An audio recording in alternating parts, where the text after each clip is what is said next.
بسم اللہ الرحمن الرحیم۔ السلام علیکم ورحمۃ اللہ وبرکاتہ۔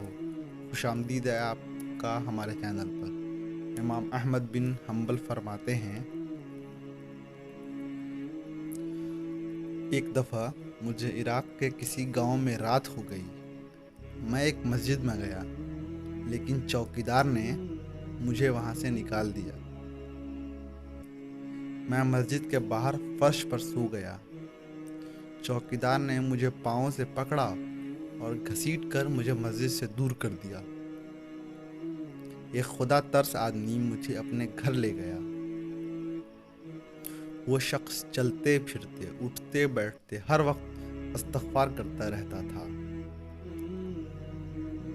صبح ہوئی تو میں نے اس شخص سے پوچھا کہ کیا آپ کو استغفار پڑھنے کا کوئی فائدہ بھی ہوا ہے؟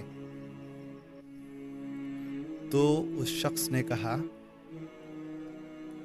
جی ہاں، میری ہر دعا قبول ہوئی، سوائے اس کے کہ میری ملاقات امام احمد بن حنبل سے ہو جائے۔ میں نے کہا، میں ہی احمد بن حنبل ہوں، اور تم دیکھو کہ مجھے کیسے گھسیٹ کر تمہارے پاس لایا گیا ہے۔ If you find the video useful, then like it and let me know your views in the comment section.